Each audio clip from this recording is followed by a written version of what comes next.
Welcome everyone to another edition of the Classic Comic Archive, a series where I recap and review many of Marvel Comics' most seminal early issues. Our story for today is Strange Tales 102, cover dated November of 1962.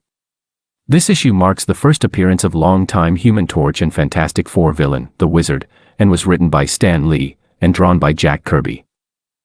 Our issue opens up with a striking splash page, showing the Human Torch as he's seemingly robbing a bank. But to understand why our hero has turned to evil, we must first travel to a local theater, where an audience is watching a newsreel of the Human Torch. It's the events of Strange Tales 101, in which the hero defeated the Wicked Destroyer. But while most of the audience is amazed by the footage they're watching, one man feels threatened by it. He's known as the Wizard, and while he admits that the Human Torch is indeed powerful, he knows that simple fire is nothing compared to the power of the world's greatest brain. You see, the Wizard is a renowned inventor, and all-around genius. He's crafted mechanical marvels, solved impossible puzzles, and bested man and machine alike to become the world's chess champion. But perhaps his greatest passion is magic. While he's not a true sorcerer, his incredible feats still defy explanation. Take for example the time that he bound himself in iron chains, sealed himself within a safe, and then tossed himself into the ocean. While many expected him to perish in the stunt, he amazingly survived. To escape the safe, he first activated a buzz saw hidden in his ring. This broke him free of the chains, at which point he retrieved a capsule of gas that he'd been hiding. The gas, which he invented himself, expanded upon contact with air, and produced enough force to break through the steel safe. Thus he simply swam to the surface, and cemented himself as the world's greatest magician. But having proven that his skill and intellect is beyond compare, he's found himself rather bored. After all, there's no one who could possibly challenge his power. Well, except for the Human Torch. The young hero has already proven his strength against an evil genius in Dr. Doom, and an astonishing magician in Miracle Man. If the Wizard can do what they failed to, he would truly cement himself as the world's greatest mind. Thus it's settled, the Wizard will defeat the Human Torch. So he begins scheming, and a few days later, announces that he's going to be digging the world's deepest hole. To this end, he constructs an atomically powered super drill, and begins burrowing deep into the earth. But this stunt is just a farce, meant to lure the Human Torch into a trap. So after he's reached a certain point, he allows the ground above him to cave in. Thus he's trapped, and will soon perish from the lack of oxygen. Except he won't, as he has secretly stocked his drill with weeks' worth of oxygen. But he doesn't expect to wait that long, as local news stations have already begun covering the story. So Johnny Storm, the teenager who's secretly the Human Torch, has just learned of the Wizard's plight, and the seemingly hopeless rescue effort that's currently underway.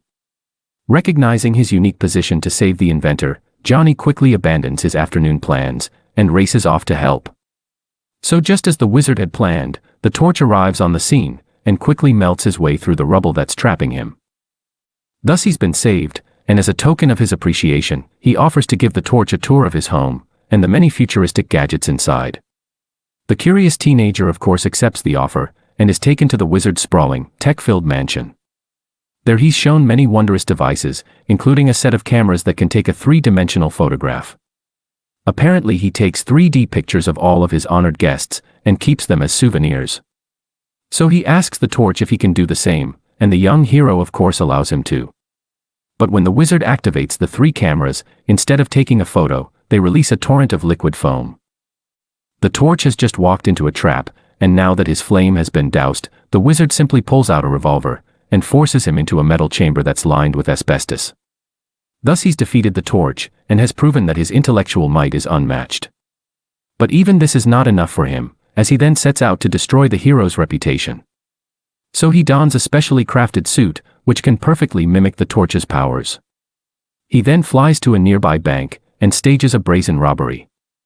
The guards are of course helpless to stop him, and he gets away with a load of money. Then after dropping it off, he flies to the local prison, and frees all of the inmates. His trail of mayhem continues as he heads to a busy bridge, and blocks its path with a wall of flame. He offers to let cars pass, but only if they pay him $100. It's unclear if any take him up on the offer, as we then see that he's melted a beloved statue, and is emblazoning anarchic messages into the sky. But hope's anew, as back at the Wizard's house, the flame-dousing chemicals have just worn off on the Torch. And while the hero's chamber is indeed fireproof, apparently the wizard didn't realize that the torch, for a few brief moments, can greatly increase the intensity of his flames. So the hero simply does that, and melts his way through the chamber's thin, asbestos lining. He then begins looking for the wizard, but only runs into a group of police and firemen. By this point they all think that he's a wicked criminal, and thus begin shooting at him with their revolvers and water hoses respectively. It's a good thing he manages to dodge them, for as soon as he gets away, he spots the wizard in a nearby taxi. So he confronts the villain, who's no longer wearing the mimic suit.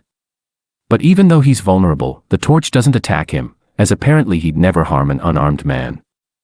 Thus the wizard takes the initiative, and dares the torch to return to his home later that night. Never one to back down from a challenge, the torch agrees to come, and does nothing to stop the wizard from leaving in the taxi. But he knows better than to walk into an obvious trap, and decides to call for backup. Yet we don't get a chance to see who he's called, as the issue then shifts forward later that night, as the torch has arrived at the wizard's home.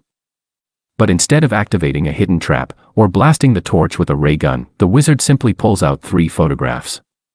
They're of himself, changing into his mimic suit, and they're proof of the hero's innocence. He offers them to the torch, but under 2 conditions. Either the hero outright kills him for him, or deflames and fights for them man to man. Of course the torch can't do either, as he's not willing to kill the wizard, or expose his identity in an all-out brawl. Thus he's left with a third option: do nothing. But if he does this, the wizard will simply destroy the photos, along with his reputation. Thus it seems that he's been truly and utterly defeated. Except that he has one last ace up his sleeve, as he reveals to the wizard, and us the readers, that he can apparently levitate objects with his mind. So he simply compels the photos to float out of the wizard's grasp, and into his own.